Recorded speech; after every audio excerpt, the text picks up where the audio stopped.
muito bem-vindo. Estamos começando mais um podcast Chefe de Si.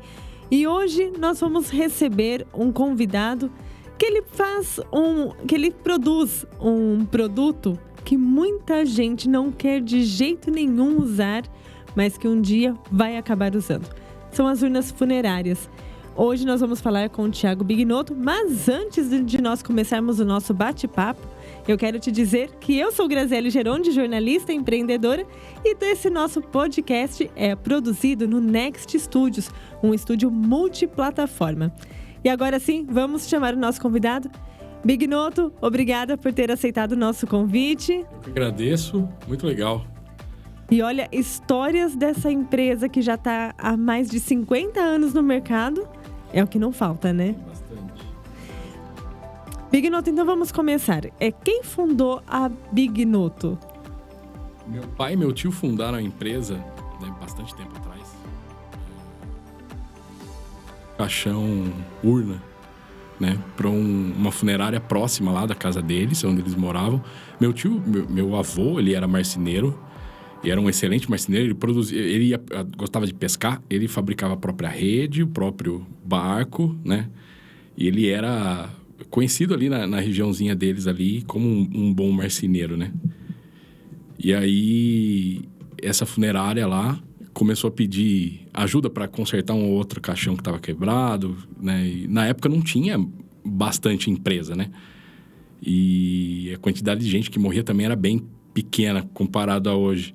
Então, o caixão ficava muito tempo na funerária, acabava estragando e eles consertavam, né? Eles mandavam pro meu avô e meu avô consertava. Ele botou meu tio e meu pai para trabalhar e aí eles acharam por bem fundar uma empresa para fabricar caixão, né? Percebendo o espaço que eles tinham ali para fornecer. Não só lá em Santa Bárbara, que é onde começou, né? Mas na região aqui, né? No começo. E como que surgiu essa ideia de vamos realmente fundar uma empresa sobre isso? Tinha muita demanda na época? Como que era essa... Que seus pais e seu tio resolveram falar assim, não, vamos formalizar sobre esse assunto. Eles perceberam... Meu tio, que é muito visionário, muito empreendedor, assim, ele percebeu que a concorrência estava distante, né? E não tinha... na região, a frequência que o caminhão, como eles recebiam o caixão ali na região, era pequena. Então, ele percebeu e começou a pegar o buraco do concorrente, né? Porque aí o dono da funerária não precisava fazer um estoque muito grande. Ele tinha mais ali na mão, né? Para ele era melhor. E ele conseguia fazer a urna mais de um jeito do que ele queria, do que de um cara que está muito distante dele, né? Bignotto, hoje vocês são uma empresa de móveis, né? Não de urnas funerárias, Eu né? brinco sempre, quando a gente vai numa feira de máquina, algum lugar assim, as pessoas perguntam um ramo nosso, né? A gente sempre fala, né? A gente faz móveis, né? Mas que tipo de móveis? A gente fabrica, né? Embalagem, né? Mas um móvel em embalagem? A gente faz uma embalagem para você guardar as pessoas, né? Que morreram para você fazer o funeral. Falo, você fabrica caixão. Falo, não é caixão, é urna funerária. E ainda tem muito disso? As pessoas ainda têm um pouco de receio de ouvir a palavra? Muita gente tem... Não é agradável. Eu concordo que não é. Meu avô brincava, né? Falava, caixão, né? Não pode ser bonito, tem que ser feio, né? Eu falei, é feio mesmo. Não representa aquilo que a gente quer, né? E as pessoas... A gente fala sempre... Eu sou acostumado, né?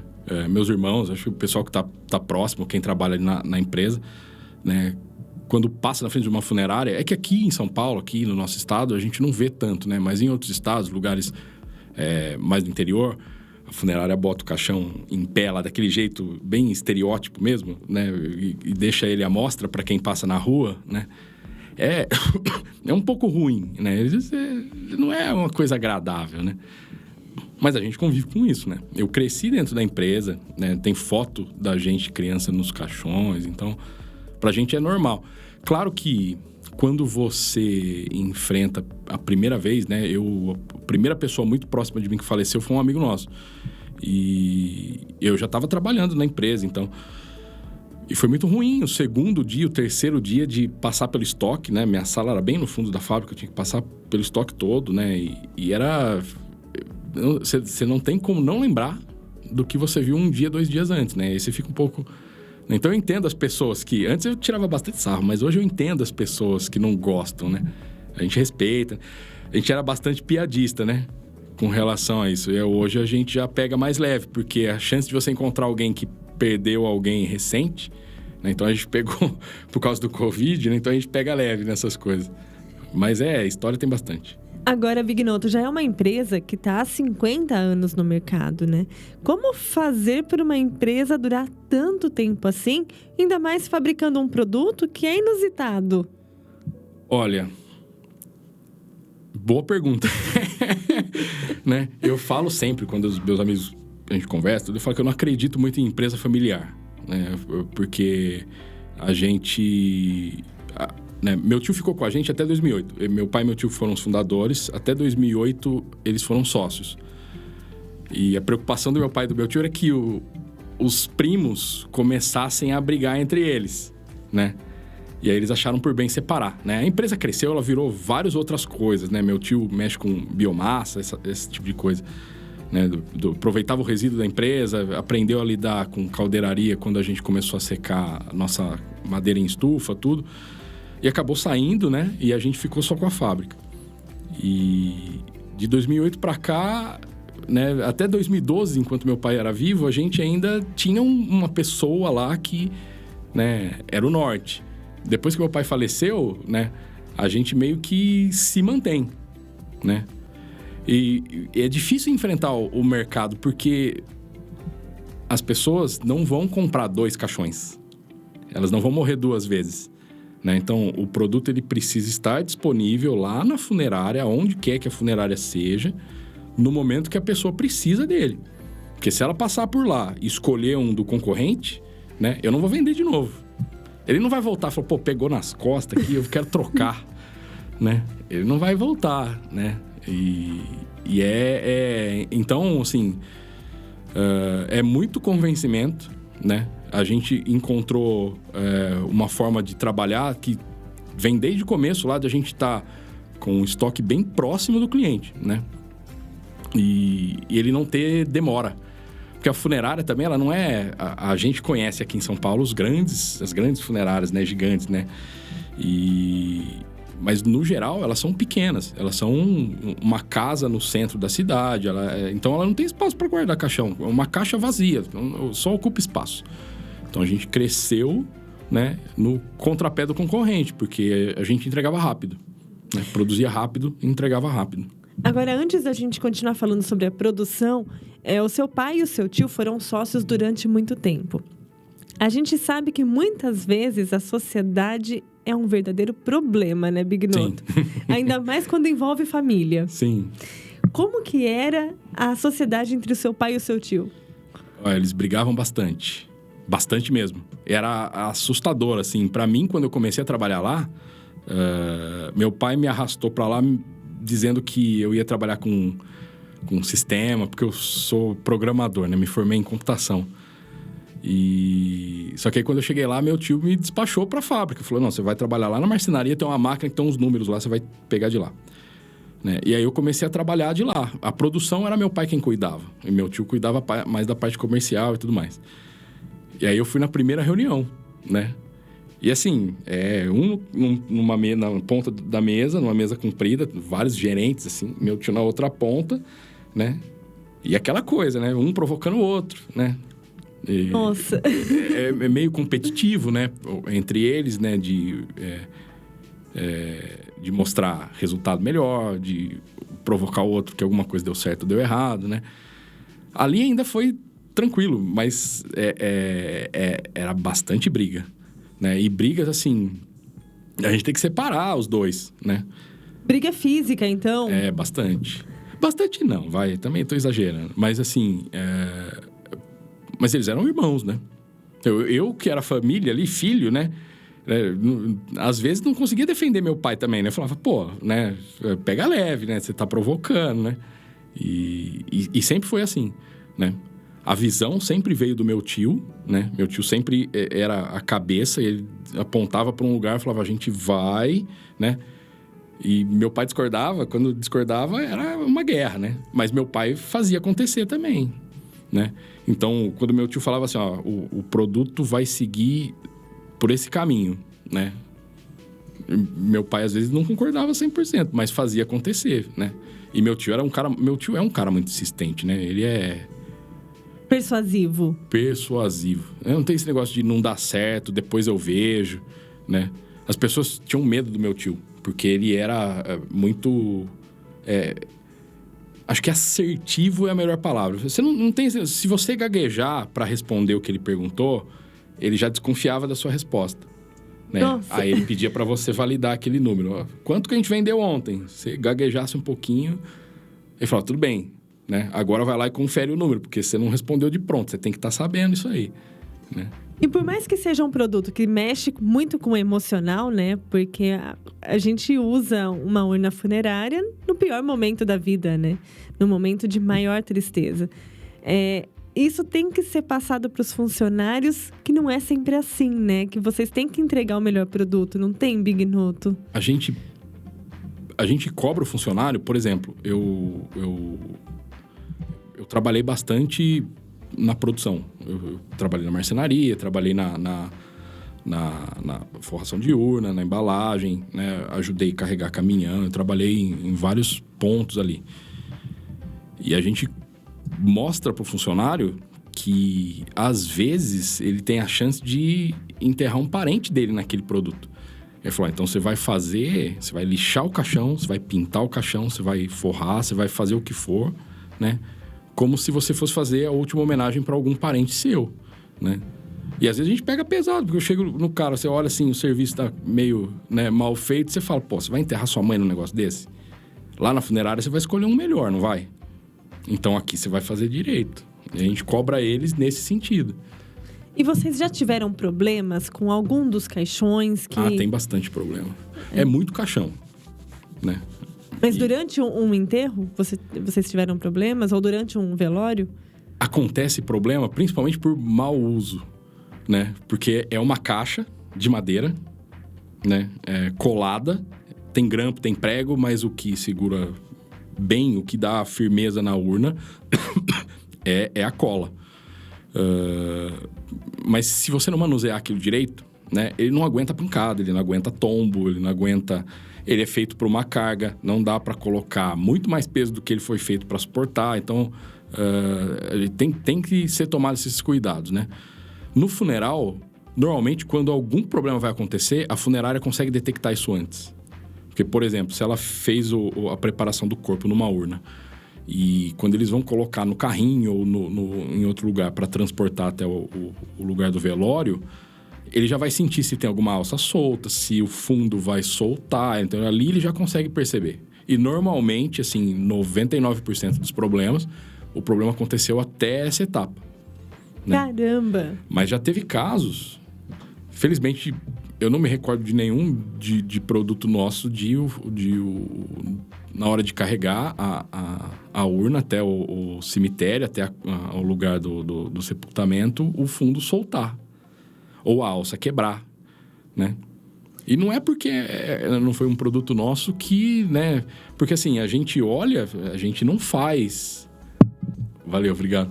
A gente não faz, eu não espero. Eu não gostaria que acontecesse isso com nenhum parente meu e não gostaria que acontecesse com ninguém, né? A gente não faz para isso. Mas a gente está sujeito a isso, né? Porque o produto e as pessoas, às vezes, acham que ele vai durar para sempre, né?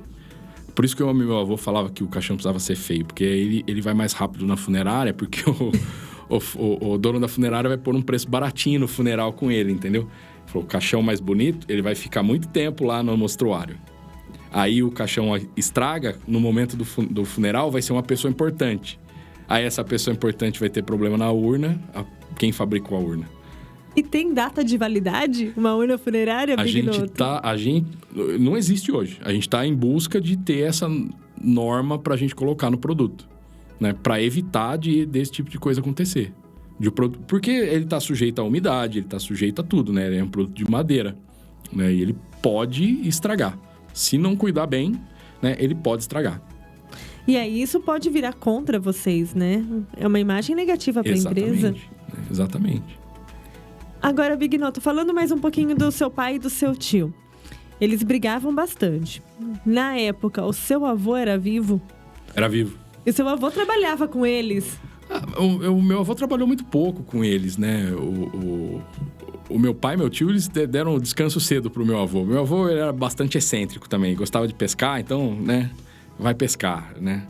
E aí eles tocaram bastante a empresa por conta, assim, desde o começo. Erraram bastante, quebraram algumas vezes, né? Eles brigavam bastante, mas eles chegaram até onde a gente chegou, né? O que eu tenho, eu devo, né, às brigas que eles tiveram lá, né? Eles brigavam, mas se amavam, né? Bastante, porque eu vi várias brigas, eu fiquei assustado, né? E às vezes meu pai brigava com meu tio lá na empresa, e ele falava assim, não quero que a sua mãe fique sabendo. Porque nessa época a gente já trabalhava, todos nós, né? Eu e meus irmãos, a gente voltava todo mundo junto no mesmo carro, né? Eu não quero que a sua mãe saiba, porque essa separação ele fazia questão de ter, assim. A gente, por um tempo, almoçou junto, todo mundo também. Eu, meu pai e meus irmãos, sempre, porque a gente tem uma chácara do lado do nosso escritório lá. Então, a gente almoçava lá, todo mundo junto, e ele gostava disso. E ali, ele não queria que a gente se cobrasse, né? Ele não gostava muito, né? Porque entre os irmãos também sempre tem aquela competitividade, né? Da gente, o meu setor é melhor que o seu e tal, né? E então, ele falava assim, domingo, fim de semana, né? Jantar de noite, almoçar, pega leve.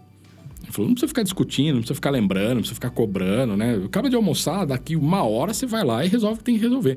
Meu pai, ele era meio assim, meu tio era o cara que gostava de chegar antes de todo mundo, sair depois de todo mundo. E meu pai já era mais tranquilo, né? Talvez fosse por isso que deu certo, né? Porque as personalidades eram diferentes, então, né, Bignotto? Sim. Eu falo que, assim, sendo uma empresa familiar, o que fez eles prosperarem bastante é que o meu pai aceitava a liderança do meu tio. E o meu tio é o cara mais visionário que eu já vi na vida. Ele deixa o Steve Jobs pra trás, assim, tranquilo. Por que seu tio era tão visionário desse jeito? O que ele implantou de diferente? Ele inventou umas coisas que não deu muito certo também, mas assim... Por exemplo, a gente, na urna, na nossa lateral da urna, para colar uma tábua na outra, a gente precisa de superfície, de contato. Senão a cola é mais difícil. Hoje a gente tem um grampo que ele é todo... Parece uma telha, né? Que a gente usa... Então, você imagina, 2 tábuas de ponta, né? Com cola. Eu preciso fazer a cola secar. Aí a gente usa um grampo que hoje a gente chama de... Acho que é corrugado o nome dele. Ele parece uma telha e a gente usa ele ali.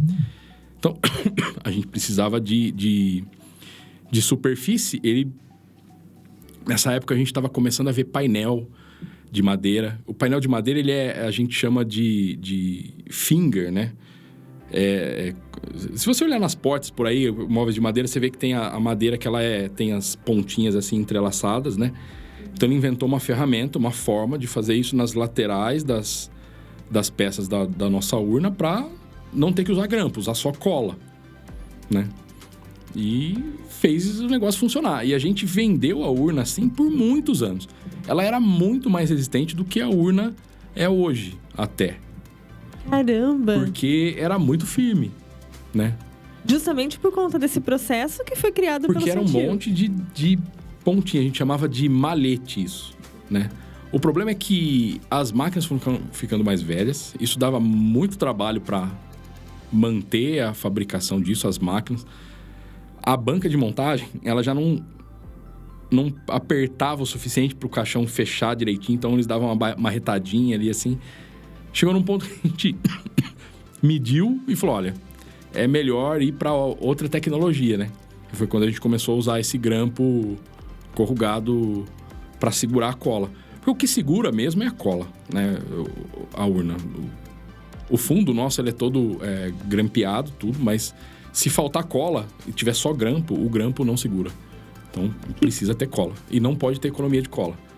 Que coisa incrível. E o seu pai e o seu tio ficaram na empresa até 2008, foi isso? O meu tio foi sócio do meu pai até 2008. Em 2008, o meu pai e meu tio romperam a sociedade, né? Dividiram o que tinha para dividir e meu tio continuou. Meu tio fica aqui em Limeira, ele trabalha com biomassa, né? Então ele compra o nosso resíduo, né? A gente vende resíduo para ele.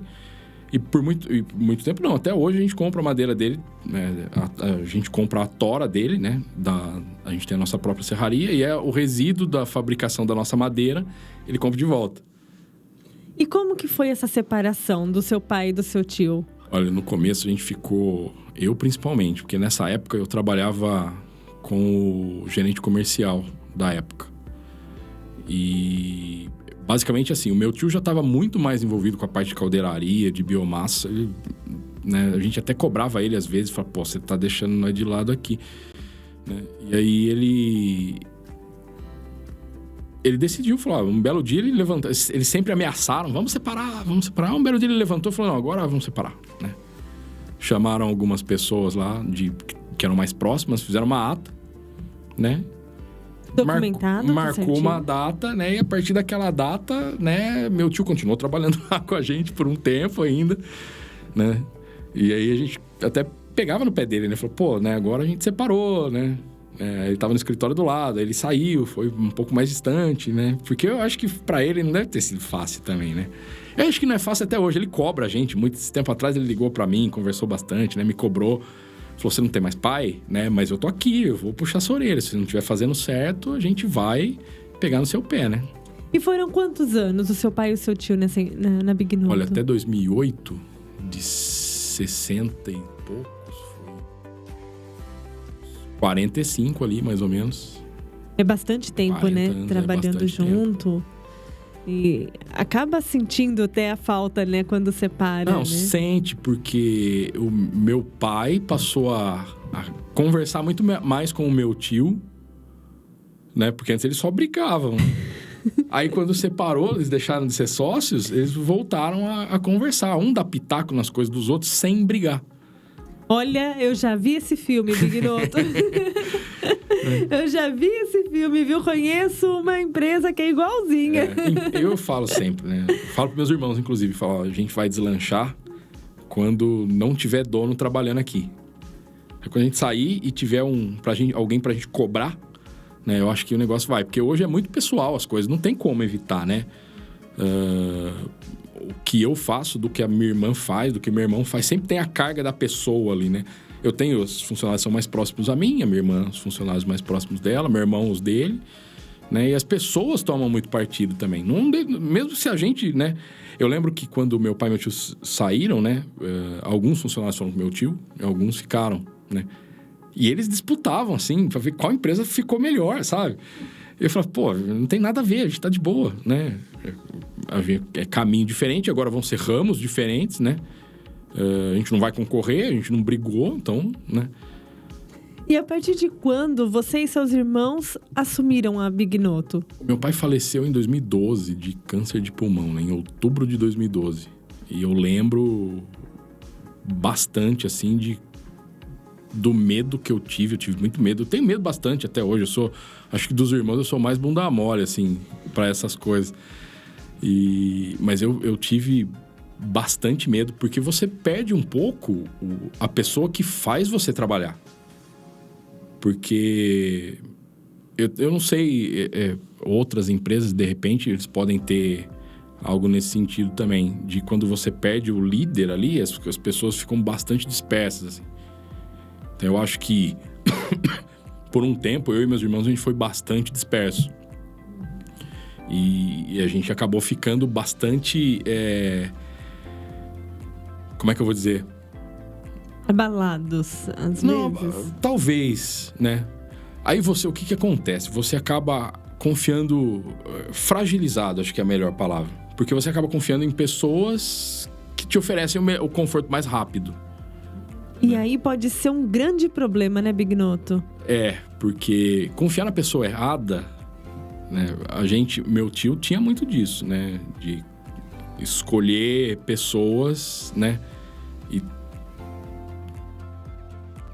sempre tinha, né? Ele falava assim, eu tenho o meu controle sobre essa pessoa, então eu sei até onde eu posso confiar, né? Mas ele falava assim, ele falou isso pra mim uma vez, falou, olha, isso aí é você que tem que sentir nas pessoas. E eu sou dos irmãos, eu acho que eu sou o pior, porque eu sou programador, né? Eu sou o cara que gosta de ficar né? Eu falei, você tem que sentir nas pessoas se você pode confiar nelas.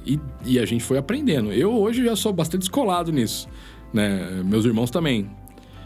Mas nessa época, a gente tinha uma pessoa que estava no administrativo, que cuidava de custo, de financeiro, tudo pra gente. E um gerente comercial, que tinha a venda toda na mão dele, né?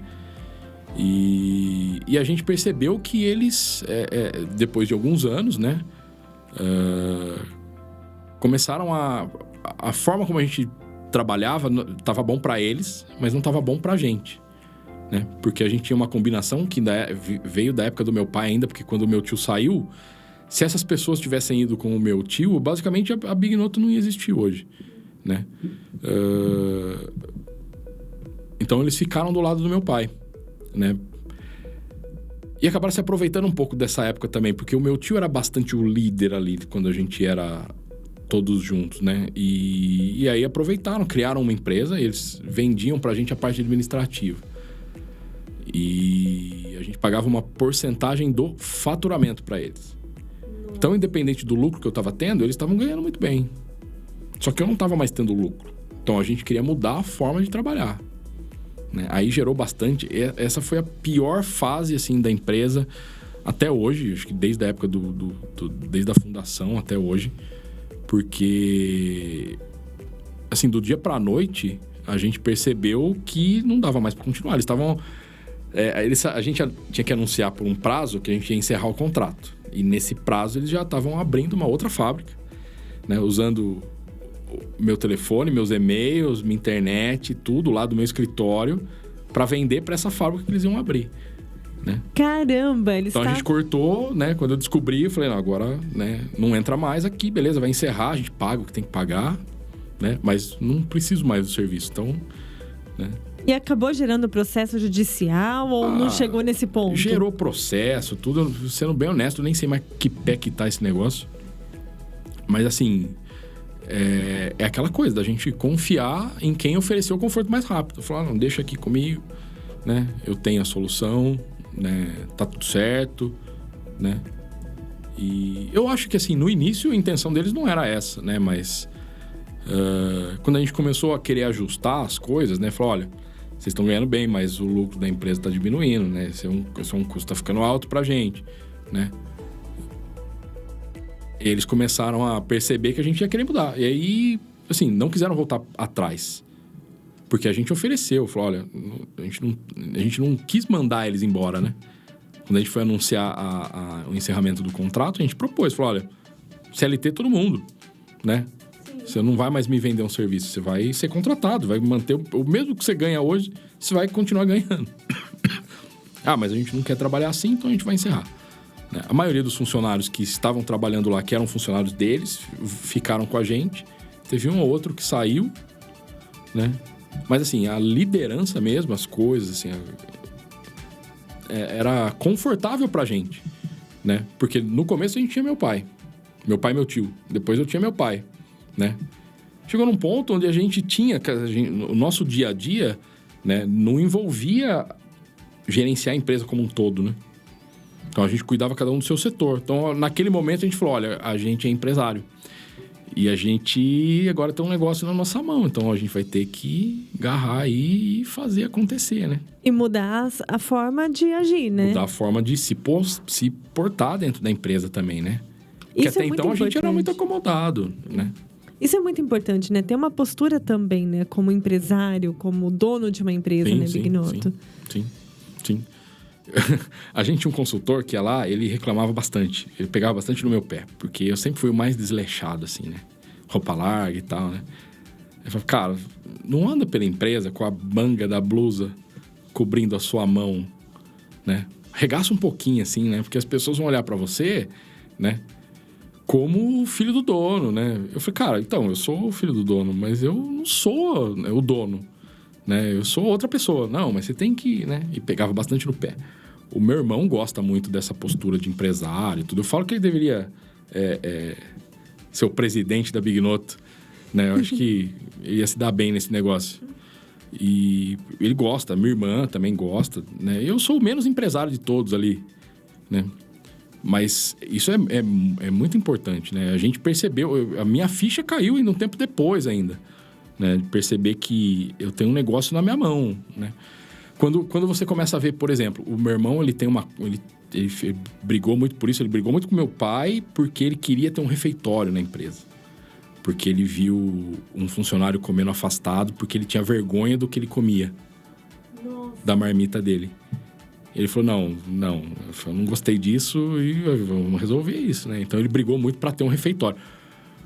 Hoje, o refeitório, a gente não serve a comida, não é ainda 100% como a gente queria, como a gente sonhou lá atrás, mas é muito melhor do que era antes, né?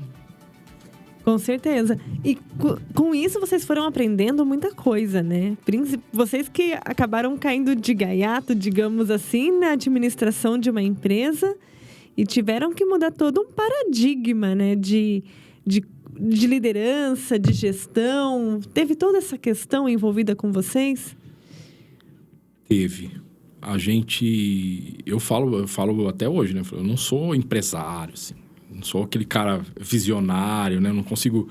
Igual meu tio percebe um nicho ali e vai e começa a atuar, né? Meu irmão, minha irmã são mais para esse lado, né? De buscar. Eu falo que eu sou ali a retaguarda, né?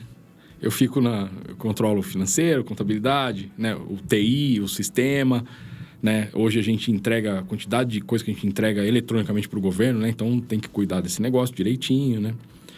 Até porque a quantidade de tributos e de coisas a serem acertadas é uma burocracia enorme, gigante, né, Big Noto? A gente sofre com isso.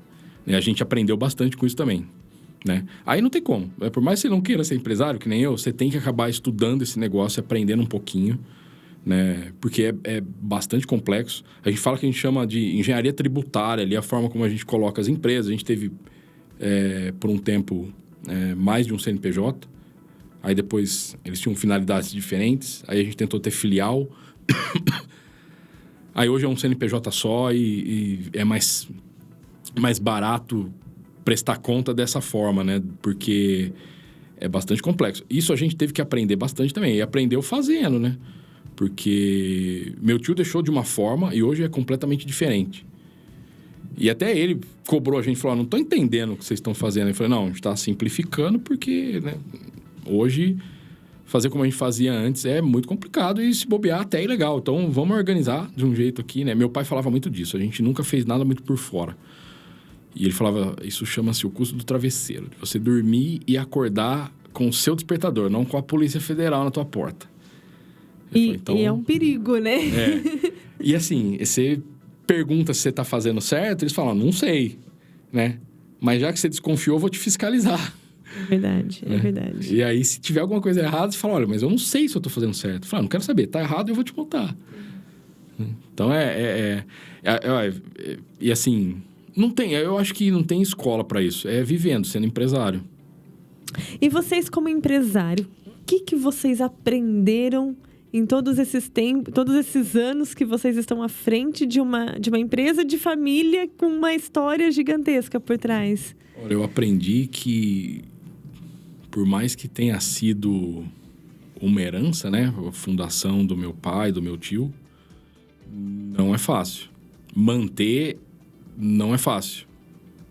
Criar é mais difícil, mas manter também é bastante trabalhoso, né? Principalmente porque a época que a gente viveu agora, nesses últimos anos, estressou todo mundo. Então, tinha o estresse de você ter que ficar em casa, né? O estresse de não ter nada aberto, o estresse da notícia ruim na TV, né? O medo das pessoas, né? E a gente e todo mundo olhando pra gente falando assim, agora vocês vão, né, ficar milionário, agora, né? Fala, olha, né? Beleza, né? Mas vamos ver como é que vai ser esse negócio aí, né? E assim, aí começa a faltar matéria-prima, você começa a ver os funcionários se afastar porque eles têm suspeita de Covid, alguns pegam Covid, né? E aí você vê que as pessoas que trabalhavam próximas, elas também têm medo, né, de pegar. E aí a produção despenca num momento que você precisa do produto, né?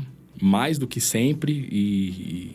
Então, assim, a gente aprendeu que não é fácil, não, né? E assim, eu acho que meu pai e meu tio, por serem mais jovens, né, terem fundado o negócio, talvez tenham aprendido isso um pouco antes, né? E a gente talvez tenha percebido essa responsabilidade também um pouco depois. Tarde? Não sei se tarde, né? Porque é complicado, porque, por exemplo,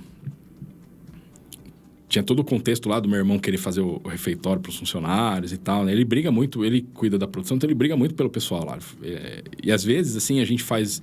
Eu que estou no financeiro, o meu papel é fiscalizar o que o pessoal está gastando, né?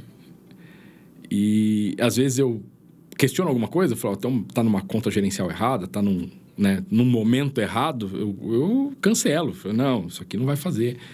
E aí ele defende as pessoas, né? Ele defende o pessoal dele, né? Eu falo, meu amigo, você não é gerente, você é dono da empresa. Os juros lá na frente é nosso, não é só meu, né?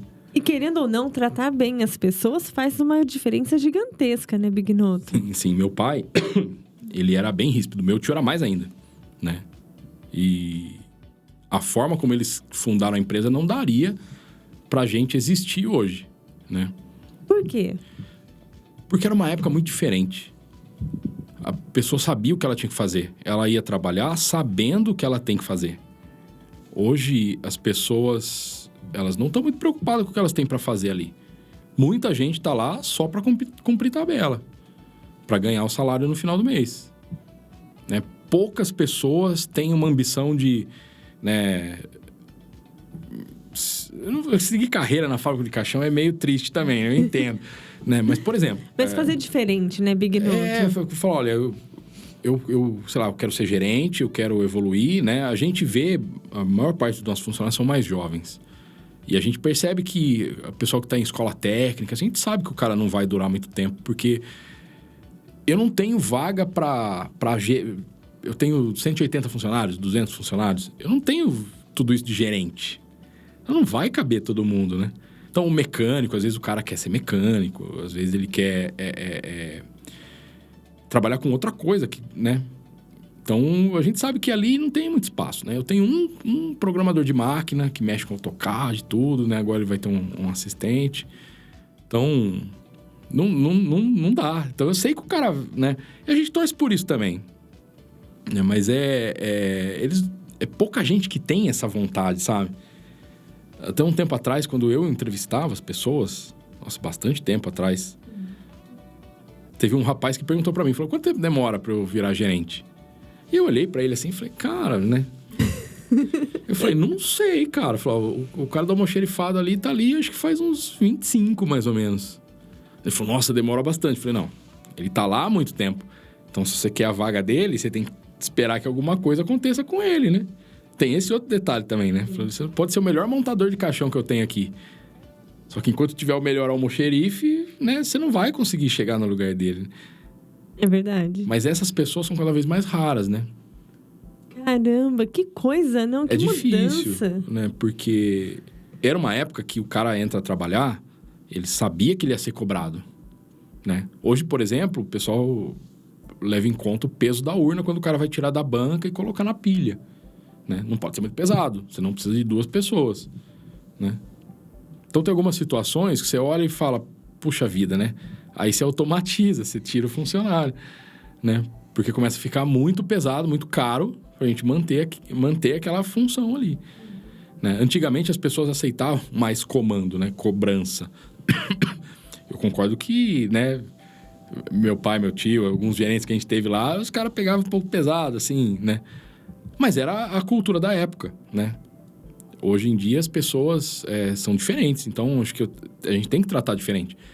E eu acho que a dificuldade que a gente tem muitas vezes com o funcionário é essa, porque o cara que está lá há mais tempo vai pegar um funcionário mais novo, de uma geração diferente. Choque de cultura, né? Por mais que ele seja o cara da produção ali, a gente tem que dar o respaldo para ele, entender que o rapaz que está entrando, ele é diferente. Ele pensa diferente, né? Ele acredita, às vezes, em coisas diferentes, né? E ele vai ter que saber lidar com isso, né? Vai ter que tirar do cara o melhor que ele pode dar, né? E, às vezes, não tem muito o que fazer. A gente acaba desistindo, porque a falta de, sabe, ter uma esperança de ter alguma coisa melhor lá na frente, parece que... Eu entendo que ali pode ser um trampolim para algumas pessoas, né? Um lugar para... Porque também não é fácil, não, lixar caixão, né? Pegar o caixão do carrinho para pintar é pesado, não é levinho, né? Então... Não é um serviço simples de se fazer, né, Bignoto? Não é o mais tranquilo do mundo, não, né? Ele é puxado, né? E como a gente trabalha em linha, né? O pessoal começa a empurrar, né? Se o pessoal da forração, que é o último processo ali que embala e põe lá no estoque, começar a acumular, chega uma hora que o cara não pode pintar mais, porque não tem onde pôr o caixão pintado, né? Então, eles tem que fazer sair. Bignoto, você falou um pouquinho sobre a pandemia. Muita gente olhou vocês com olhos de Nossa Senhora, agora vocês estão rezando para que todo mundo morra, né? A gente brinca sempre com isso. E fala, né? A gente torce pro avião cair, né? Mas, assim, enquanto isso, a situação de vocês era completamente adversa também, né? Porque o ano passado, em março, quando tudo fechou, né? A gente teve um boom de pedido, de compra, que a gente não estava acostumado a lidar com eles, né? A gente tem uma média, a gente lida com aquela média, né? A gente tem a variação, né, da sazonalidade, né? No frio morre um pouco mais, no calor morre um pouco menos. A gente tem o nosso planejamento de férias, então a gente constrói um estoque de segurança para poder, em dezembro, né, Natal, Ano Novo, tudo, parar um tempo a produção, para o pessoal também fazer manutenção, arrumar, né? E a gente consumir aquele estoque, né? Então a gente tinha toda essa programação meio que pré-organizada já de anos anteriores, né? E a gente se viu num ponto onde... né, falei, e agora? Para produzir essa quantidade de urna que entrou aqui em pedido, vou ter que comprar essa quantidade de matéria-prima. Aí você liga para o seu fornecedor e fala, não tem matéria-prima. Não tem chapa, não tem tinta, não tem cola. E né? aí, como é que vocês faziam? Não né? No começo, a gente... Você demora a perceber, né? Porque você está comprando no embalo. Eu já tenho a compra já mais organizada, né? Já sabia a quantidade de chapa, de madeira, das coisas que a gente precisava ter. Então, os pedidos já estavam ali bem encaminhados, né? No primeiro momento, todo mundo quer vender. Então, todo mundo aceita o seu pedido. Eu preciso de dobro de chapa, eu preciso do dobro de tinta, né? O cara também quer vender. A fábrica lá também quer vender. Então, ele aceita o pedido. Então, aí a gente começa. Começa a passar o tempo, o número de mortes não foi aquele boom que anunciaram na TV, né? A gente teve um acréscimo, mas ele foi mais moderado, né? Então, a gente teve março um exagero de pedidos. Eu vendo, em média, 10 mil urnas por mês. Em março, eu acolhi de pedido pelo menos umas 30 mil urnas. Eu falei, gente, né, se a gente continuar vendendo, tem que avisar a funerária que ela não vai receber mês que vem, igual a gente costuma entregar. Porque, né, se a gente enfileirar tudo isso aqui, a gente vai entregar, sei lá, junho, julho, né? E aí começa o desespero. Aí todo mundo daquela correria para comprar caixão, para comprar tinta, para comprar álcool gel, né? O fornecedor de cola, ele parou de fabricar cola e foi fabricar álcool gel. Ele falou, vou te fabricar aqui a sua média aqui que você compra de cola e só. Eu falei, cara, não, mas eu vou precisar de mais produto, porque eu vou ter que aumentar minha produção, né? Ele falou, não, mas... Eu tenho que fabricar álcool gel. Tem que fabricar aqui. Ele precisava também. Eu ia falar o quê pra ele? Não fabrica álcool gel, fabrica cola pra mim. Né? Nossa. Então, aí, assim... nessa hora, pai faz falta, né? Pai, tio, né? O vô, né? E, assim, o meu irmão na produção, cuidando do pessoal. E o meu irmão, nessa época, ele tava um pouco alheio ainda da situação, né? Começou a chegar abril, maio, a gente viu que a quantidade de mortes não foi lá aquele boom. Começaram a cancelar os pedidos. Então, eu fiz alone office, porque em casa tinha 2 crianças, a gente botou todo mundo para trabalhar em casa, né? Do administrativo, e eu ia pro escritório e ficava lá sozinho. E aí eu atendi os telefones, né? E aí era a gente falando assim, viu, o caminhão vai sair quando? Eu falei, olha, não tenho previsão, né? Tá meio difícil, né? A gente teve um aumento de venda. Eu falei, não, então não precisa não, deixa pra próxima, né?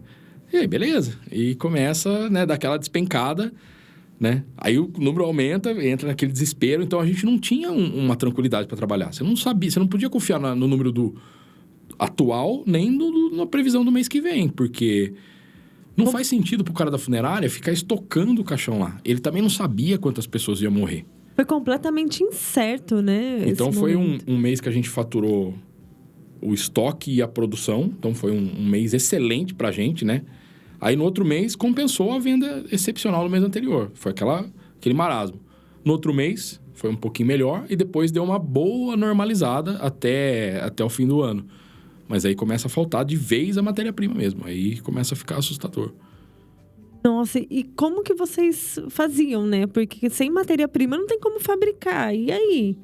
É complicado. A gente enfrentou a funerária, o pessoal ligava lá desesperado. Gente, tá faltando, porque vai precisar e tal. Eu falava, a gente entende a sua necessidade, só que eu não tenho como materializar uma urna para você. Não tem um pé, né, de caixão no fundo da fábrica, a gente tem a associação dos fabricantes, né? E o pessoal das funerárias, a gente se reuniu, né? Eles propuseram que a gente fizesse um estoque de segurança.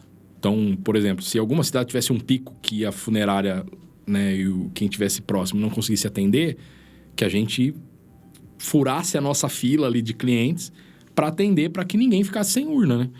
Felizmente, a gente não usou muito esse estoque de segurança mesmo, porque lá na Big Note não tinha muita coisa sobrando. E assim, deu para controlar bastante. Mas o pessoal se ajudou bastante, principalmente o pessoal de funerária, né? De trocar a urna entre eles, né? Para não faltar. E aí, teve um belo dia, pelo que você me contou, assim, nos bastidores, que você chegou e metade da sua fábrica estava afastada? Tinha bastante gente. O nosso pico, acho que foi 17 pessoas afastadas. Das nossas 180 funcionários, 45, 46 é a produção de urna de fato, né? Porque a gente tem desde a serraria, marcenaria, né? Tem o setor de apoio, tem o pessoal que faz forração, almoxerifado, né? O pessoal que faz o tampão da urna, usinagem. Então, o que faz a urna ali... E daquelas pessoas, a gente tinha 13 afastados e mais alguns de outros setores. E é assustador, porque a média de produção despenca, né? A gente controla por produção por funcionário. Então, eu já sei mais ou menos quanto vai ser a produção baseado na quantidade dos funcionários que estão trabalhando, né? E funerária te ligando, fala, meu caixão, né? Viu, meu pedido. Né? Vai chegar, não vai, né? E a gente...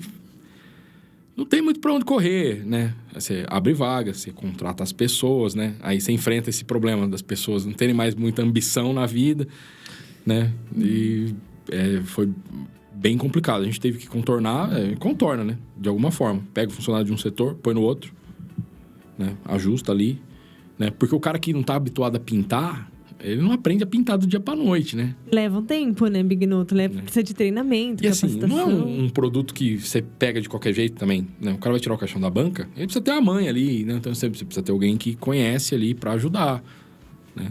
Nossa. Então, aí você pega um monte de gente de fora, um monte de funcionário novo, um monte de gente afastado, né? A produção... ainda assim, a gente manteve a produção sempre no nível, né? A gente produz mais ou menos 3 mil urnas por semana, né? Desde que começou a pandemia. Essa é a nossa média. E a gente não deixou esse número diminuir, apesar de toda essa dificuldade. Falta de madeira, né, que a gente teve. Falta de chapa, depois... Cada hora falta alguma coisa. Sempre está faltando alguma coisa. E o preço também da matéria-prima, que dobrou. O preço de chapa dobrou. O preço da madeira que a gente compra, a tora, dobrou. Alguns insumos como... tudo que depende de dólar, o valor disparou. E a gente enfrenta a concorrência do produto que vai para fora, né? Que é exportado. A chapa nossa aqui no Brasil, ela é muito exportada. E o cara prefere vender em dólar do que vender pra gente aqui, né? Até porque o dólar tá muito mais alto. Tá muito melhor, né? Compensa muito mais você vender pro mercado externo do que pro mercado interno, né, Big Note? Então... E a gente enfrentou isso aí. Teve alguns meses, o ano passado, que a gente fabricou 60%, 70% a mais. Nossa média era ali 10 mil, 11 mil urnas, né? E aí teve mês que a gente produziu 16 mil urnas. No outro mês foram 15 mil urnas, né? Isso consumiu matéria-prima, quer dizer, estoque de segurança a gente não tinha mais, porque a gente estava produzindo quase que pondo no caminhão para entregar. E assim, isso em torno de outubro, novembro do ano passado. Já era uma época que assim, os números até estavam ficando melhores, né? Mas a gente, né, o pessoal gosta de ter as férias, né? Um mês de férias. Então, eles queriam repor o estoque também. Então, a gente precisava ter o estoque de segurança. Agora, vamos sair de um momento muito triste pra gente ir para alguns mais curiosos. Eu fiquei sabendo que teve uma pessoa muito famosa que trabalhou na Bignoto. Teve, né? Ele divide corações aí, né? Porque ele jogou nos 2 principais times rivais aí de São Paulo, né? e é bastante legal. O pai dele, seu Oscar, o pai do Roberto Carlos, que jogou na seleção, jogou no Corinthians no final, né? Trabalhou um pouco com a gente lá no começo da carreira dele, antes dele jogar no União São João, né? Muitos anos atrás. Eu não cheguei a conhecer ele lá, né? Mas tem uma história curiosa, que quando ele foi jogar no Palmeiras, o pai dele era muito santista, e meu pai era santista. E aí, numa dessas gozações, assim, ele brincou com o meu irmão, né? E eu e meu irmão somos São Paulinos. Ele brincou com o meu irmão mais novo. Ele falou, viu, você precisa virar palmeirense agora, né? O Roberto Carlos vai jogar no Palmeiras. Ele falou, eu viro palmeirense se ele for lá na minha casa levar uma camiseta do Palmeiras pra mim. Eu não vi. Meu irmão também não tava lá, a gente tava fora, né? Mas apareceu uma camisa, né, autografada do Roberto Carlos lá na minha casa pro meu irmão. E aí? Ele, eu acho que ele tem até... Mas não virou palmeirense. Não virou palmeirense. Nem assim mudou de time? Não, nem assim mudou de time. E além do Roberto Carlos, que trabalhou, vocês acabaram, né, por ironia do destino também, fornecendo urnas para muitas pessoas famosas, não teve? A gente teve bastante... no passado era mais, né? E hoje em dia também os funerais ficaram um pouco mais simples, né? Nesses 2 últimos anos aí.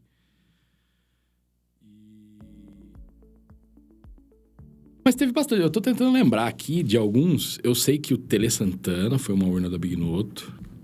O parceiro do Daniel, o João Paulo, foi uma urna da Bignoto. Foi um acidente de automóvel, né? Todo mundo falou bastante. Eu não tenho certeza, porque eu até procurei meu arquivo lá. A gente que fabrica urna, né? Quando morre alguém conhecido, né? Eu tenho por hábito de ir lá na internet e dar uma pesquisada, ver se tem uma foto do funeral, alguma coisa, pra ver de quem é a urna, né? E você consegue reconhecer numa foto de jornal a urna? Consegue. Eu consigo. A minha urna eu consigo. Às vezes eu vejo e falo, não é minha. Eu não sei de quem é, né? Teve uma que ficou famosa, que foi a urna do Comendador, da novela da Globo. Eu acho que vai passar muito em breve, inclusive, nas É verdade, cenas, tá reprisando, né? A novela, né? Tá reprisando. E foi meu irmão Tomás que fez, né? A gente tinha feito uma viagem um tempo antes pra uma feira lá na Itália. Ele viu umas coisas lá, ele desenhou, fez, né? E era pra uma feira que a gente ia expor aqui no Brasil. E a ideia não era fabricar essa urna como a gente fabricou, né? Era só um conceito. O meu irmão que cuida da produção, que falou pra ele, falou, tudo bem, a gente faz, mas isso aí não é, né, fabricável, né? Se vender 10, beleza, né? A gente dá um jeito e faz, mas assim, né, botamos lá na feira na expectativa de não vender, porque era muito difícil de fazer, era com tinta automotiva, e essa que a gente fez, a primeira, o próprio fabricante da tinta foi lá, o cara deu polimento, ficou, né, impecável a urna. Passou a feira, ela fez sucesso, tudo, né? Depois de um tempo, alguém ligou lá e falou, viu, eu tô procurando uma urna, né? Que ela parece um diamante, eu encontrei no site de vocês, a gente queria comprar ela, vocês têm? Eu falei, tá, a gente só tem essa e tal, né? E a vendedora, a gente não fornece preço de urna para qualquer pessoa que liga lá. Então, ela pede o CNPJ para ver se é uma funerária, dá uma pesquisada ali, ver se não é cliente. E ela pesquisou e era a Rede Globo. Ela falou, viu... É pra algum cenário? O que vocês... Não, a gente vai gravar uma cena da novela, né? E aí até o cara falou assim... a gente gostou porque... E no site estava descrito dessa forma. Urna com a tampa em formato de diamante e tal. E o cara lá da novela, ele tem uma empresa de joias, com diamante. Eu não conhecia a novela, mais, né? E tanto que foi spoiler, né? Porque aí a gente pegou que o cara ia morrer. Ia precisar da urna dele, né? E porque foi muito antes disso acontecer na novela. Né? E aí a gente forneceu a urna. Fizeram a cena, tudo. Deu 2 dias depois, a moça ligou de volta e falou, então, eu precisava de outra. Como assim outra, né? A gente explicou que era uma urna única. Falou, então, porque a gente precisou fazer uma cena da cremação e pusemos fogo na urna. E agora, a cena, a gente quer fazer uma outra cena com as pessoas em volta da urna. Não só queimando, a gente gostou dela e tal. Tem como? Eu falei, tem. O meu irmão da produção não gostou muito, mas entregou. Mandamos a urna lá. E fizeram a novela, ficou legal, ficou famosa. Porque aí a urna vendeu. O que a gente não esperava vender 10, vendeu 50, 60 nas semanas seguintes ali. Caramba, e as pessoas começaram a procurar o tipo de urna porque viram na novela? A gente fez o marketing também, né, em cima da urna. Mas vendeu, assim, muito mais do que a gente esperava. Da urna do comendador. Agora, por falar em marketing, uma empresa de urnas funerárias precisa de marketing? Precisa. De que forma que funciona esse marketing? Precisa. Se você não aparece, as pessoas esquecem de você. Eu trabalhei no comercial lá e eu aprendi isso na prática, né? Meu tio falava isso, o gerente comercial que passou com a gente lá sempre falava isso, quem não é visto não é lembrado. Né? E hoje a gente percebe que se você se esconder num canto ali, né? Se você se esconder e não fizer nada, até o Google te esquece. Porque hoje até eu pego no pé do meu irmão mais novo, que cuida do site, tudo. Fala, olha, a gente é o 3º ou 4º lá, que se a gente passar para a 2ª página, esquece. Né? E tem que estar atento com isso, né? E principalmente mídias digitais, que hoje está muito em moda, né? Vocês têm que estar presente também, né, Bignoto? Hoje ele cuida do Instagram nosso lá, ele botava as vendedoras para falar, e aí na época um pouquinho antes da pandemia, né, tava bastante animado, ele fez várias lives ele é coach, então ele fez live com as amigas dele lá, porque uma coisa que a gente fala bastante, a gente fabrica a urna, né, a gente fala a última morada do homem, né, o último terno, né, mas a gente exalta bastante a vida, né? A gente fez um tempo atrás um passeio ciclístico lá para motivar as pessoas a se exercitarem, tudo, né? E sempre com essa pegada, né? Tipo, olha, ou você se cuida, ou o seu futuro é com a gente, né? Não tem como escapar, né? Teve um carnaval que eles fizeram um leque desses para distribuir no salão, né? Que era uma brincadeira, né? Tipo, olha, nesse carnaval... É bem assim o leque, né? Nesse carnaval, não se vista de luto. Ou use outra fantasia. Se beber, não dirija. Foi bem numa época que começou bastante campanha disso, né? E ficou famoso o lequinho aí na região. A gente distribuiu aqui em Limeira, em Americana, Rio Claro, Cordeiro, né? Cidades aqui. Né? Onde a gente atende mais, eu tenho mais proximidade com as funerárias também, né? Tem um pouco mais de conhecimento, né? Porque a empresa fica em Cordeirópolis, para quem está nos ouvindo ou nos assistindo. Cordeirópolis, né? É a né? capital do interior. Tem uma avenida que chama Bandeirantes, outra avenida que chama Anhanguera, aí tem uma avenida que chama Washington Luiz, aí tem o distrito de Limeira, distrito de Piracicaba, distrito de Rio Claro, são distritos da grande Cordeirópolis. Nós estamos no meio ali, né? E aí todo mundo acaba conhecendo, porque a empresa já é muito antiga aqui na região, né? Sim. E acaba chamando a atenção, né, para ela, né? No passado, faz um tempo isso, né? A gente tem uma caixa d'água, né? Que dá para ver da rodovia ali. A gente tá bem na bordinha ali da Washington Luiz. Eu não sei ideia de quem que foi, mas tinha um caixão, né? Que aí com a luzinha no caixão, né? Na época não era LED ainda, era outra luzinha, né? E parecia que o caixão tava batendo a asa, assim. Ficava aceso à noite, no Natal. E isso fez sucesso também na região aí. A gente tinha um caminhão também que era engraçado, que era um caixão, né? Como se o meu tio tinha uma empresa que chamava Agnus. Agnus é cordeiro em latim, se não me engano. Né? Então tinha os cordeirinhos arrastando o caixão, como se fosse o Papai Noel, assim. E aí atrás do caminhão estava escrito: Bignoto, o melhor transporte para a eternidade. E esse caminhão ficou famoso, porque eu vi várias pessoas me mandavam foto desse caminhão. Nossa, isso que eu chamo de um marketing, né? Porque você cria em cima de uma coisa triste algo que as pessoas vão lembrar e vão acabar dando risada, né? Até pela questão, pela lógica criada em cima desse marketing. A gente sempre tentou deixar isso um pouco mais leve para as pessoas, né? A gente estava conversando antes e não é agradável mesmo, né? Deixar Aqui em São Paulo, aqui na nossa região, principalmente, a gente não vê a funerária estereótipo, né? Que deixa o caixão na porta ali. Mas em alguns lugares tem, né? E não é muito legal, né? Então, a gente sempre tenta deixar esse negócio um pouco mais leve, né? Porque é o nosso dia a dia. Eu vejo isso todo dia, falo disso todo dia, conto isso todo dia. Então, pra gente é bem tranquilo, mas pra muita gente não é. Já teve funcionário que, quando ele, por exemplo, trabalha na serraria, na marcenaria, ele não vê o caixão, né? Só se ele passar por dentro da fábrica. Né? E tem gente que não gosta de passar por dentro da fábrica. Hoje eu acho que já tá mais tranquilo, mas eu já cheguei a ver gente que desviava da fábrica pra dar a volta por fora pra não passar, não ver caixão. Com medo do caixão? Com medo do caixão. Olha só. É que também tem gente que fala, é o caixão de criança. E tem, né? Tem que ter, né? Caixão menor, caixão maior, né? E tem que ter. Eu não gosto de ver o caixão de criança, né? Não, beleza, né? Então desvia, porque não tem, né? Aqui você trabalha numa fábrica de caixão, né? Você vai ter que acabar aqui. Vai acabar trombando com o produto aí em algum momento, né? E caixões especiais? Vocês tiveram que fazer algum caixão especial, para alguma forma especial? A gente fez o caixão do Tim Maia, que estava bastante grande quando ele faleceu. E quando a pessoa falece, ela dá uma aumentada de tamanho, né? Mas foi tranquilo. A gente fez a urna... Eu não me lembro o nome dele. Ele trabalhou com os Trapalhões, ele foi jogador de basquete. E ele faleceu em Campinas. E ele era muito grande, muito grande. E ele tava... Não foi o Tony Tornado, é outra pessoa. Não foi o Mussum também, não, né? Não, eu não me lembro o nome dele. Olha, eu procurei hoje à tarde até pra saber quem era esse cara e eu acabei não encontrando. Eu sei que a gente fez a urna, ele tinha uma corcunda, né? E aí a tampa não fechou. A gente teve que fazer, né, às pressas, uma urna. A família foi muito compreensiva. Tem famílias que não são, né?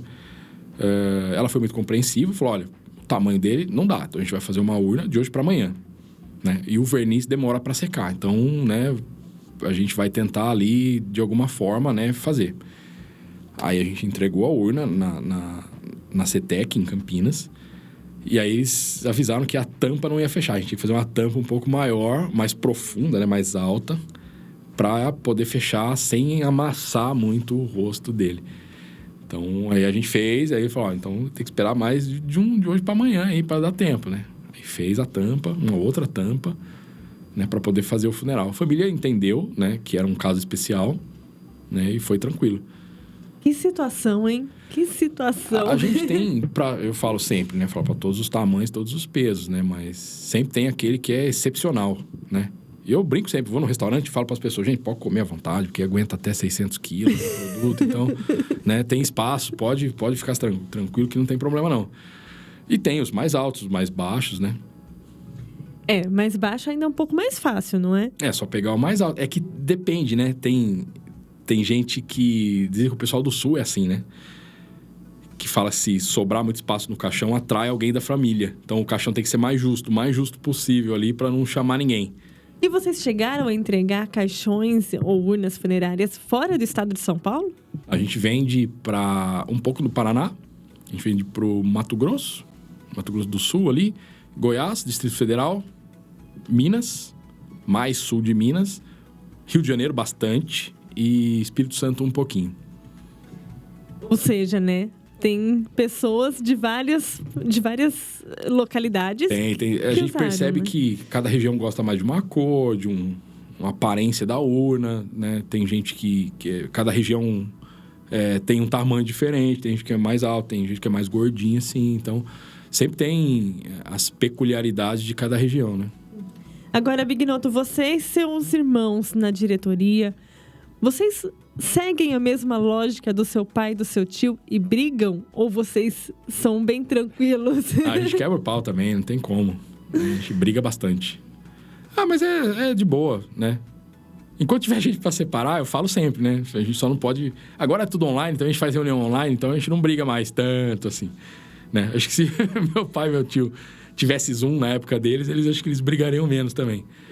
Né? Mas a gente briga, sempre briga, tem que brigar. Eu acho que eu tenho 2 filhos, e eu falo que eu tive 2 filhos porque eu quero que eles, né, disputem entre eles ali. Você já aprender a dividir, já aprender, cada um tem o seu espaço, né? Então, a gente se posiciona, né, na empresa, né? É difícil porque a gente não consegue separar igual meu pai conseguia. Acaba levando isso para a vida? Acaba misturando um pouquinho as coisas, né? Bastante.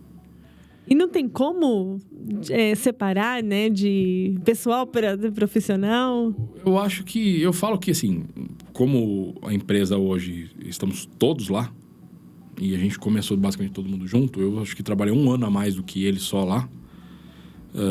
A gente viu muita coisa, só que a gente ficou cada um focado no seu buraco ali, né? Eu ainda passei por mais setores, né? A minha irmã era financeira, agora é comercial, né? O meu irmão ficou sempre na produção, então eu acho que um pouquinho de vivência no setor vizinho ali, às vezes ajuda a entender um pouquinho, né? Como é que é a necessidade e o resultado do outro setor, né? É importante porque é uma empresa só, né? Eu falo pra ele, gente, a gente é uma empresa só, não adianta. Meu setor tá lindo, maravilhoso. Eu falo, ótimo, né? Só que a empresa como um todo precisa, né? Caminha junta, né? A gente precisa ter... Por isso que eu falo, a gente chegou muito longe por causa da visão do meu tio. Meu tio sabia o que ele tinha que fazer, né? E conseguia botar meu pai pra fazer o que tinha que fazer, né? E agora, onde vocês querem chegar? Olha, a gente quer ter outros negócios que não sejam só focados no produto funerário, né? A gente tentou fazer caixão PET, não deu muito certo, porque eu acho que a gente demorou tanto para fabricar o caixão de PET que os próprios cemitérios já tinham a própria produção de caixãozinho ali para os cachorros, para os gatinhos ali. Então, vendeu muito pouco. Poucos fabricantes de urna, né? De gente, que a gente fala, conseguiram se dar bem nesse negócio do caixão PET.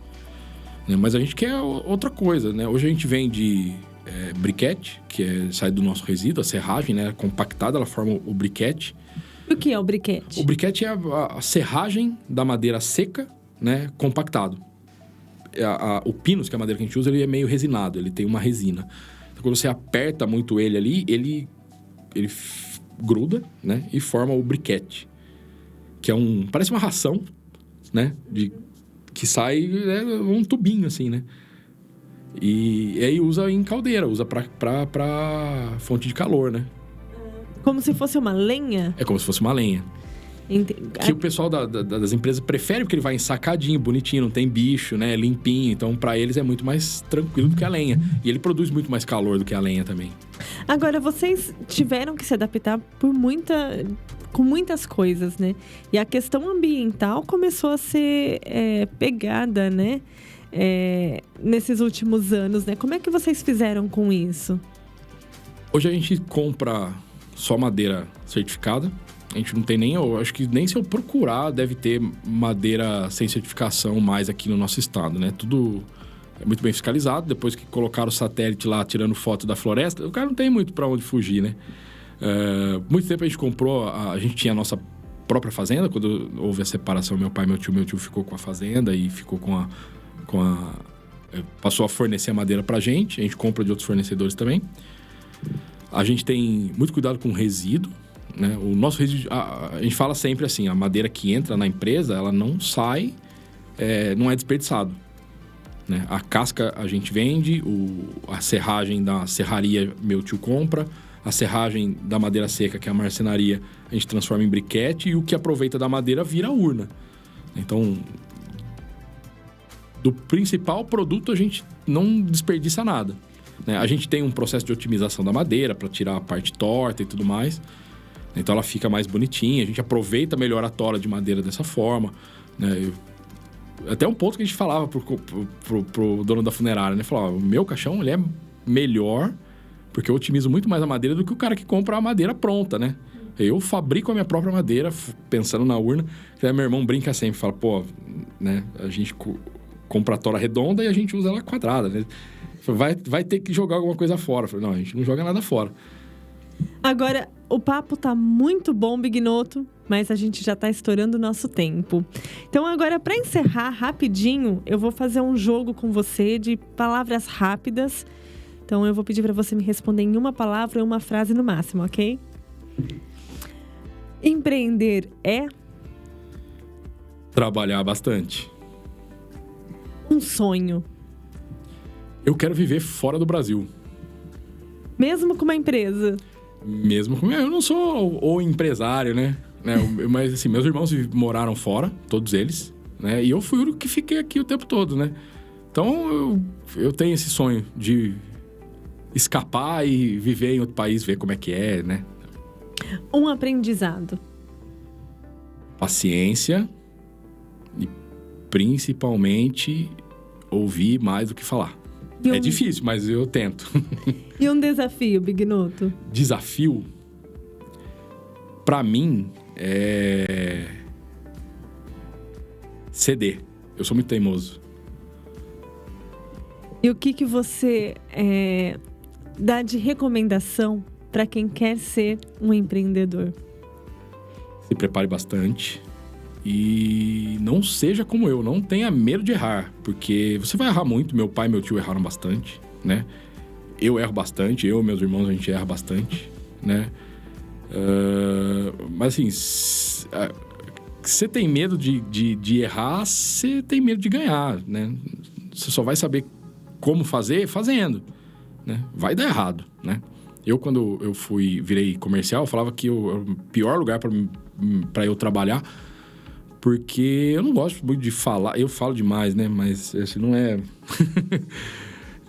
Mas não era o que eu gosto de fazer, né? Então... E eu tive que aprender, por isso que eu falo, tem que aprender a ouvir mais do que falar, né? Não prometer mais do que pode, né? Aprender a fazer que... Por exemplo, você quer ser empresário, você vai ter a triste descoberta de que nem tudo é hobby, né? Nem tudo é divertido, né? Nem tudo é legal de fazer, né? Porque você gosta de fazer um negócio que pode ser bem remunerado até. Você vai ter que cuidar de outras coisas que você não gosta. Isso eu aprendi da pior forma possível, né? Se delegar demais, acaba, né? Se criar cobra, a cobra pica. Então, tem que tomar cuidado. Verdade. Bignoto, muito obrigada pela sua participação aqui no podcast Chefe de Si. Foi um prazer ouvir essas histórias de um negócio tão inesperado, né? Muito bom, gostei bastante, né? Depois, se você quiser mandar as medidas pra gente, a gente deixa a urna preparada lá pra você. Você pode guardar aqui, pode pôr no cenário. Vamos deixar pra daqui a alguns aninhos, né? Obrigada, Bignoto, mais uma vez. Obrigado. E você continua seguindo as nossas redes sociais. Pelo Instagram é @podcastchefdesi. Pelo Facebook, facebook.com/podcastchefdesi. E você pode também assistir esse podcast no nosso canal do YouTube. Basta procurar lá no YouTube, Chefe de Si. A gente se encontra no próximo episódio. Até mais!